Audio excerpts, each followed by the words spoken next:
Welcome to Bind EduTech, and we were continuing to discuss some of the important multiple choice questions related to the chapter that we have finished through video lectures.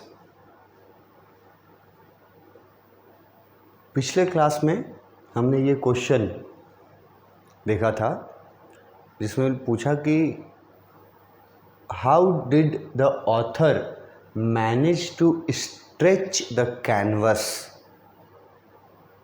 और मैंने बोला था कि ये देखो tough question के ये में आता है। इसका आंसर वही दे पाएगा जो थ्रू आउट टेक्स्ट बुक जाएगा और याद रखेगा। जैसे आंसर यहाँ है बाय रिपेयरिंग द होल्स। मैंने आपको दिखाया कि टेक्स्ट बुक में लिखा हुआ था पेज नंबर 15 में कि वो होल्स को रिपेयर करता है कैनवस को स्ट्रेच करने के लिए। होल्स मतलब जहाज में जो छेद हो गए थे जिससे कि पानी ढेर सारा अंदर आ रहा था, उन होल्स को वो बंद करता है। बाय रिपेयरिंग द होल्स ही manage to stretch the canvas. ये डेप्थ क्वेश्चन में से आता है। जैसे नेक्स्ट क्वेश्चन में आते हैं, क्वेश्चन नंबर 6। ये बहुत इजी क्वेश्चन है। What had happened to Susan when the author entered their room to check on them?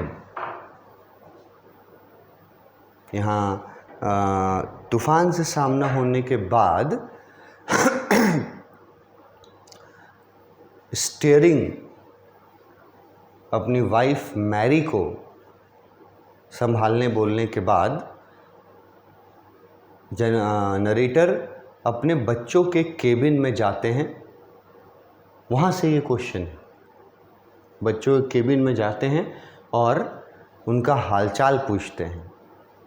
तो उस समय सुज़ैन का क्या हाल था उसके बारे में ऑप्शंस देखो। Her head hurt as there was a bump. उसका सिर दर्द कर रहा था क्योंकि चोट लगा था सिर पे, और बम्प का मतलब है स्वॉलन, फूला हुआ था।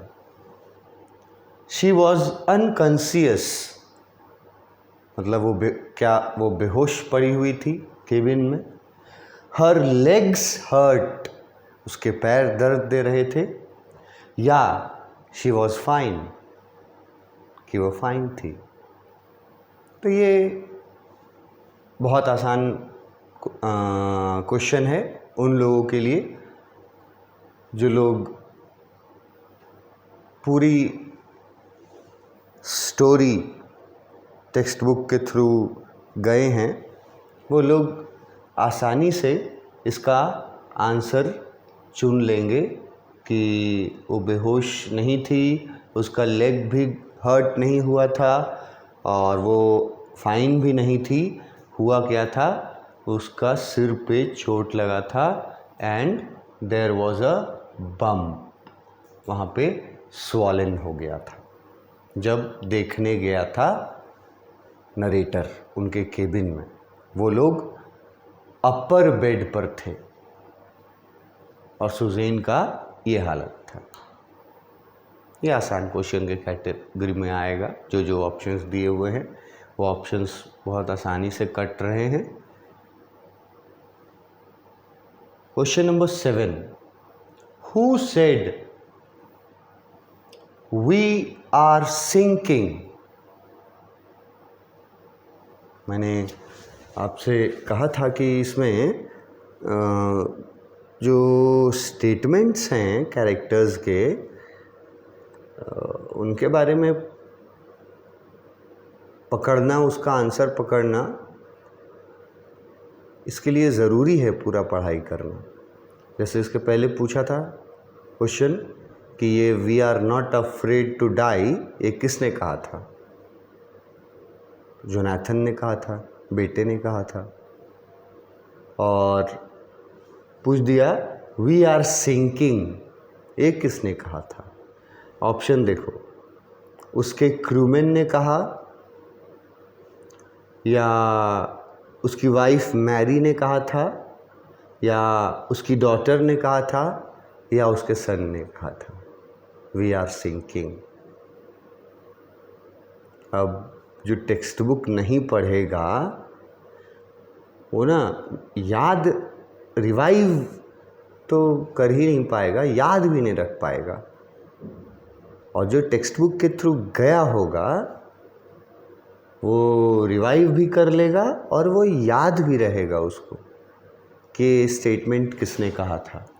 आप टेक्स्ट बुक में आके थोड़ा देखिए कि ये स्टेटमेंट किसका था। पेज नंबर हमारा 15 में ही इसके बारे में दिया हुआ है कि ये जो स्टेटमेंट है वी आर सिंकिंग, ये स्टेटमेंट किसने दिया था? उसकी वाइफ मैरी का स्टेटमेंट है वी आर सिंकिंग। आपको टेक्स्ट बुक में मैं दिखा देता हूँ, ये देखो, ठीक है, यहाँ देखो, Mary appeared we are sinking she screamed. Mary appeared and she screamed we are sinking। देखो ये वर्ड है ना, यही ना पूछा। अब इसके लिए इतना वर्ड बाय वर्ड पढ़ेगा तभी ना कॉन्फिडेंस और जल्दी और सही आंसर चुन पाएगा। वी आर सिंकिंग, तो वहाँ तो जितने मौजूद थे उस सबका नाम दे दिया आपको ऑप्शन में, लेकिन जो टेक्स्ट बुक के थ्रू गया होगा वर्ड बाय वर्ड, समझने की कोशिश की होगी, याद रखा होगा, रिवाइज किया होगा, वो तुरंत इसका आंसर समझ जाएगा कि ये उसकी वाइफ का स्टेटमेंट था वी आर सिंकिंग, जो मैंने अभी बुक में दिखाया पेज नंबर 15 में। Next question, what did the author see when his head popped out of the water? ये भी बहुत डेप्थ में जाने वाला सवाल है कि पहले तो ये याद रखना है कि जब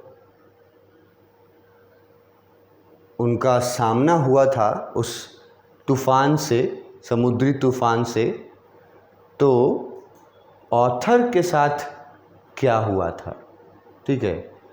तो इसके लिए आपको मैं टेक्स्ट बुक में दिखाता हूँ कि ये बताया गया है, हम लोगों ने पढ़ा है।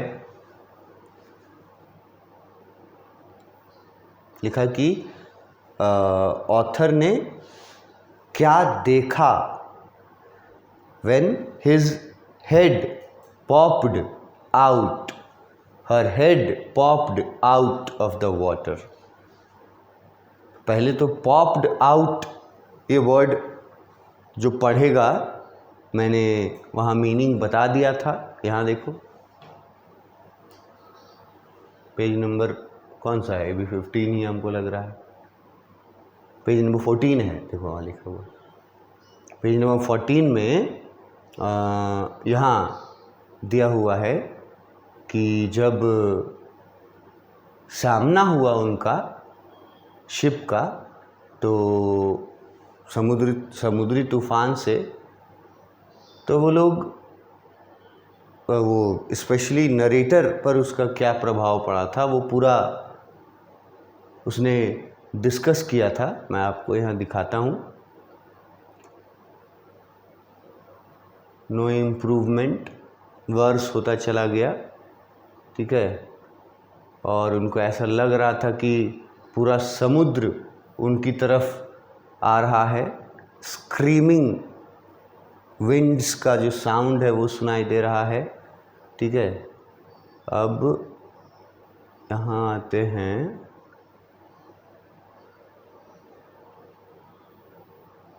Head popped out. देखो उसके पहले क्या हुआ था, जब टकराया था समुद्र से, ट्रेमेंडस explosion shook the deck, a torrent of green and white water broke over the ship। ये मैंने अपने वीडियो लेक्चर में ये पैराग्राफ जब एक्सप्लेन किया होगा तो मैंने सब चीज़ का मीनिंग बताया है। टॉरेंट क्या है ना, फिर स्मैश्ड क्या है, व्हील क्या है, ये सब, और ये उसका पूरा मीनिंग बताया था। मतलब यहाँ से कि वेव का जो समुद्री तूफान था वो जब हिट किया तो उस समय नरेटर को के साथ क्या हुआ, नरेटर का क्या असर पड़ा था, जो यहाँ लिखा हुआ है कि अचानक से बहुत सारा पानी जैसे बादल फटता है वैसे बहुत सारा पानी उनके ऊपर गिरा, ग्रीन एंड वाइट, जैसे लिखा है ग्रीन एंड वाइट वाटर। अब वो टॉरेंट वर्ड है, अब टॉरेंट वर्ड का मीनिंग उसके लिए आपको वीडियोस देखना पड़ेगा।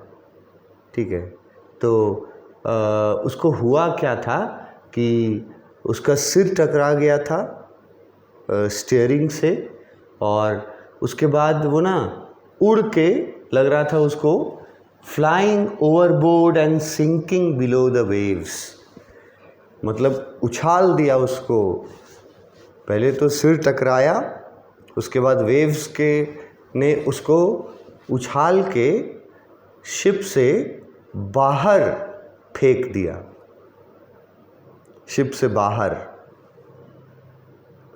और लिखते हैं कि I accepted my approaching death, कि लेखक ने तो ये सोच लिया था कि मैं अब नहीं बचूंगा, लेकिन अनएक्सपेक्टेडली उनका सिर बाहर आया तो उन्होंने क्या देखा, ये क्वेश्चन तुमसे पूछा है, यहाँ पढ़ लो क्या देखा। A few meters away, wave walker was near capsizing her mast almost horizontal। ये वाले लाइंस यही देखा उसने जब उसका सिर बाहर आया। तो अब ये पैराग्राफ से क्वेश्चन बनाया, पढ़ना ज़रूरी है। अब इसका आप ऑप्शंस देख लो कि कहाँ लिखा हुआ है। ये कहीं वर्ड आपको कैप्साइजिंग मिले, मास्ट मिले, हॉरिजॉन्टल मिले, तो ये आप देखोगे तो उसको आप सही answer चुनोगे। What did the author see? Option A, the ship was sinking. Option B, the ship was nowhere to be seen। पहला ऑप्शन कि शिप डूब रहा था, दूसरा ऑप्शन कि शिप कहीं दिखाई ही नहीं दे रहा था उनको। सी है the ship was near capsizing her mast almost horizontal. देखो तुम वर्ड बाय वर्ड वहीं से है जहाँ अभी मैं आपको दिखा रहा था। The ship was near capsizing her mast almost horizontal, तो ये सही आंसर होगा कि शिप नज़दीक ही था। और शिप के नज़दीक इसलिए था क्योंकि उसने लाइफलाइन बांधा हुआ था, एक रस्सी बांधा हुआ था। ऊपर बताया गया है कि उन्होंने तैयारियां की थी, तो वो रस्सी जो है वो शिप से बंधा हुआ था और एक एंड जो है वो नरेटर से में अटैच किया हुआ था। तो नरेटर उतना ही दूर जाएगा ना जितना दूर तक वो रोप रहेगा जो अटैच किया हुआ है।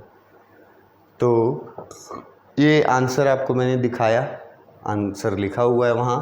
कैप्साइजिंग वर्ड, मास्ट और हॉरिजॉन्टल, ये वर्ड से इसका आंसर पकड़ाएगा पढ़े हुए स्टूडेंट्स को। ठीक है, डी आंसर पढ़ने का ज़रूरत भी नहीं है।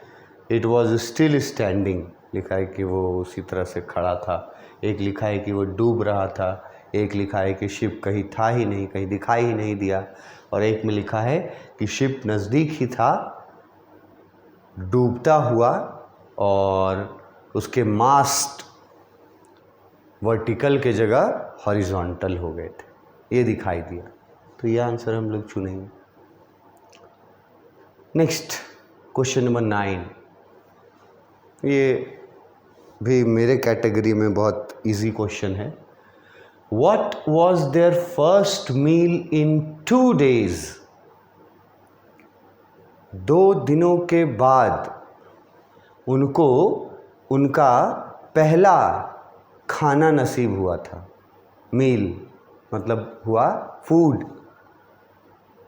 तो क्या क्या खाने में उन लोगों को मिला था, क्या क्या मिला था खाने में,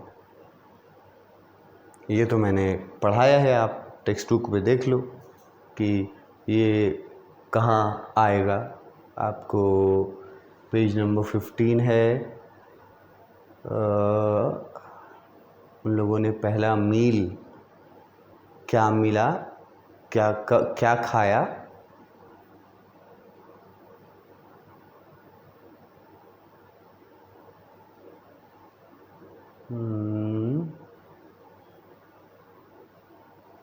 थर्ड जनवरी को कंट्रोल कर लिए थे, उसके बाद ही उन्होंने मील खाया होगा अपना। यहाँ देखो 4 जनवरी, अब ये भी याद रखना ज़रूरी है ना, फर्स्ट मील उनको कब नसीब हुआ था, किस तारीख को, ये पूछ दिया तो 2 तारीख, 3 तारीख, 4 तारीख, 5 तारीख, 6 तारीख, ऑप्शंस में दे देगा। 4 जनवरी को कितने घंटे के बाद, आफ्टर 36 आवर्स, 4 जनवरी को लगभग 36 घंटे कंटिन्यूअस पंपिंग करते रहने के बाद वो लोग, जो शिप के अंदर पानी भरा हुआ था उससे वो लोग कंट्रोल कर लिए बुरी तरह से, सिर्फ कुछ सेंटीमीटर्स ऑफ वाटर बचा हुआ था और अब उनको सिर्फ जितना पानी अंदर आ रहा था उतना ही सिर्फ उन लोगों को उस पानी को सिर्फ बाहर करना था। और यहाँ लिखा हुआ है our first meal in almost 2 days। क्या क्या खाया, तो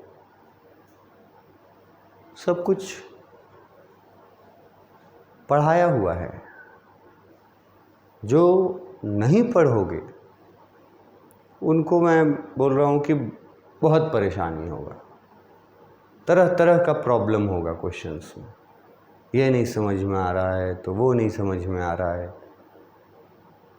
एकदम एक ही उपाय है कि वर्ड बाय वर्ड मीनिंग्स को समझते हुए, डेप्थ मीनिंग को समझते हुए, पूरी कहानी जब तुम पढ़ोगे चाहे जिसके गाइडेंस में पढ़ो, तुम पढ़ोगे और फिर उसका मतलब तुम समझने लगोगे पढ़ने के बाद, तब तुम पूरी तरह से तैयार रहोगे उसका आंसर कि उस चैप्टर से रिलेटेड किसी भी क्वेश्चन का आंसर देने से। तो यहाँ लिखा हुआ है corn beef and cracker biscuits खाए थे वो लोग। आप अपने ऑप्शंस में आइएगा तो आपको दिख जाएगा ये, यहाँ देखो ऑप्शन डी में लिया हुआ ना, corn beef and cracker biscuits, ये खाया था उन्होंने फर्स्ट मील आफ्टर 2 days। और एक एक्स्ट्रा फैक्ट जो मैंने बोला, 4 जनवरी का दिन था वो, ये भी याद रख लेना, 4 जनवरी का दिन था जब उसको उन लोगों को 36 घंटे के बाद लगातार मेहनत करने के बाद उनको फर्स्ट मील नसीब हुआ, कॉर्न्ड बीफ एंड क्रैकर बिस्किट्स। तो जब मैं ये पढ़ा रहा था वहाँ तो मैंने इसका मीनिंग भी बताया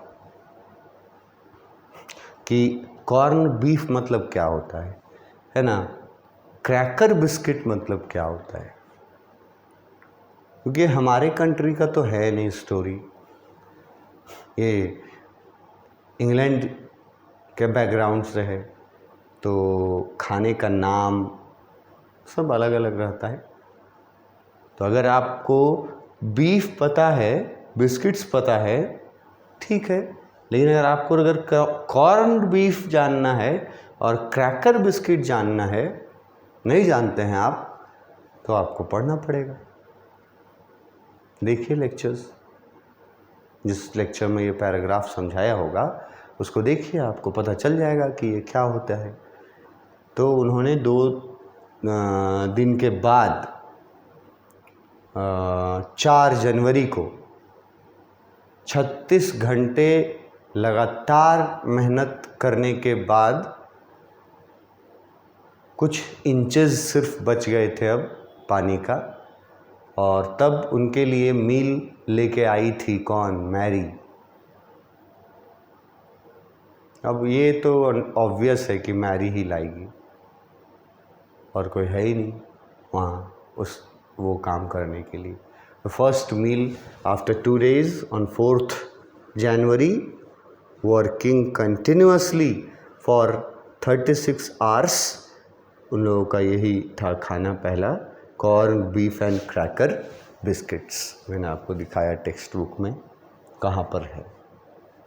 अब अगर मीनिंग नहीं समझते हो तो फिर पढ़ना पड़ेगा जा कर के, कि हम ये सब बता चुके हैं। क्वेश्चन नंबर 10 में आते हैं। ये भी एक अच्छा क्वेश्चन है। What happened after the hand pumps started to block up with the debris floating around the cabins? अब ये यहाँ पर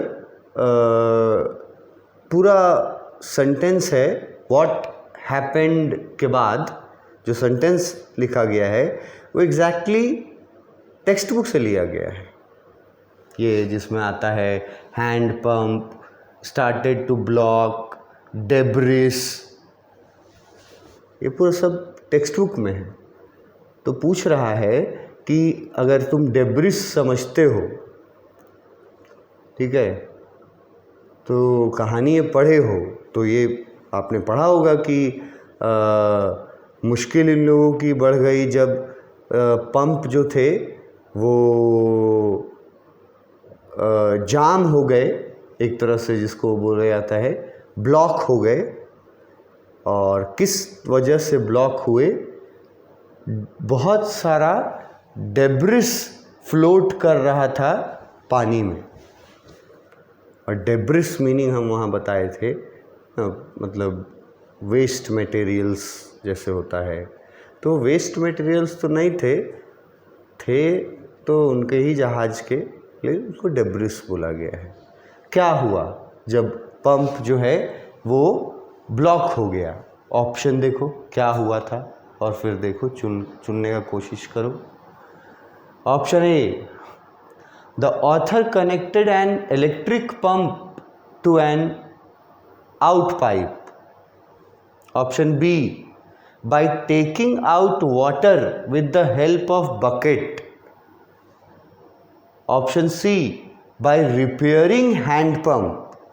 And option D, the author found another hand pump. जिस पंप से वो लोग काम कर रहे थे, हैंड पंप था, जिससे पानी बाहर पंप आउट कर रहे थे, वो चोक कर गया, फंस गया, ब्लॉक हो गया डेब्रिस के वजह से। तो उसके बाद ऑथर ने क्या किया, ये क्वेश्चन था, व्हाट हैपेंड। उसके बाद ऑथर ने क्या किया। तो पहले आपको जो दिया है यहाँ, ये सब में जो पढ़े हुए स्टूडेंट रहेंगे वो भी कंफ्यूज हो सकते हैं कि उन्होंने दूसरा हैंड पंप लाया या रिपेयरिंग किया या फिर बकेट का इस्तेमाल करने लगे या इलेक्ट्रिक पंप लगाया उन्होंने, क्या किया। आप चैप्टर में एग्जैक्टली उस पॉइंट पे आके देखिए कि जहाँ से ये क्वेश्चन बना है चैप्टर में, टेक्स्ट बुक में, मैं वहाँ आपको लाता हूँ।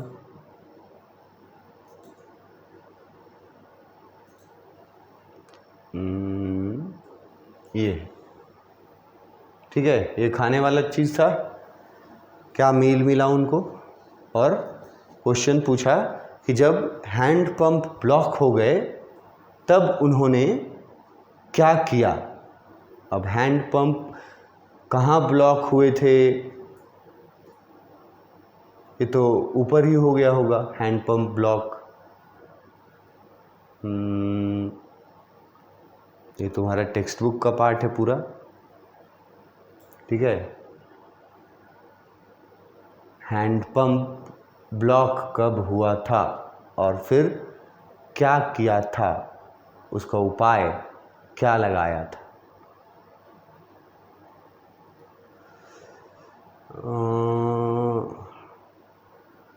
नहीं, इधर नहीं है, ये पेज नंबर 19 में शायद था, ये 15 है पेज, ये 16 है, ठीक है।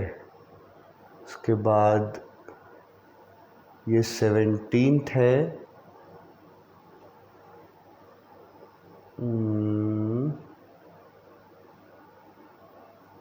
अभी तक तो हैंड पंप नहीं आया है। ये है 18th 17th है,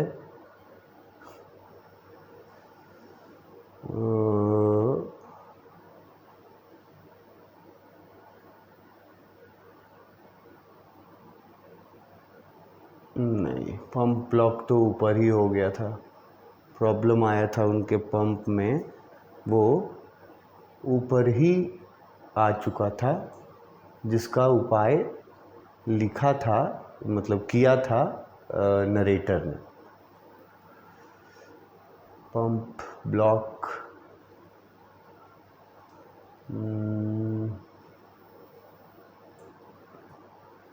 यहाँ नहीं है, ये 15th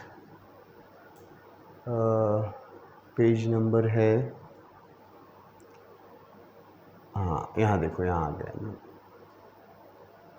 More problems arose when our hand pumps started to block up with the debris floating around the cabin and the electric pump short circuited। देखो ये बात यहाँ इस पैराग्राफ में बताया गया है कि ज़्यादा प्रॉब्लम और बढ़ गया जब उनका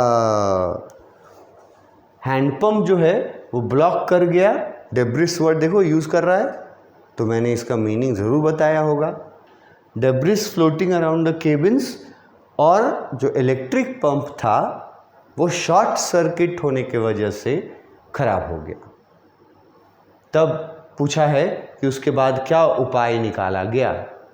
तो उसके वजह से जब पंपिंग में प्रॉब्लम आया तो वाटर लेवल जो है वो बहुत बढ़ गया, और तब पहले ये डेक पे गया था, वहाँ स्पेयर हैंड पंप्स रखे हुए थे, पर जब गया तो देखता है कि कुछ नहीं है वहाँ, अब सब पानी बहा के ले गया अपने साथ, एंकर तक, सेल, एंकर, डिंगीज, सब चीज़ पानी में बह के चला गया। तब फिर याद आया नरेटर को कि एक और इलेक्ट्रिक पंप है, कहाँ? चार्ट रूम फ्लोर में। हाँ लिखा है ना, इलेक्ट्रिक पंप है कहाँ? चार्ट रूम फ्लोर में। और उसने कनेक्ट किया और बहुत थैंकफुल था कि वो काम कर गया, वो इलेक्ट्रिक पंप काम किया, जो कहाँ रखा हुआ था? चार्ट रूम में रखा हुआ था। अब चार्ट रूम मैंने आपको समझाया है कि चार्ट रूम क्या होता है। तो अब आप यहाँ से देखो कि इसका ऑप्शन जो है वो आप क्या चुनिएगा।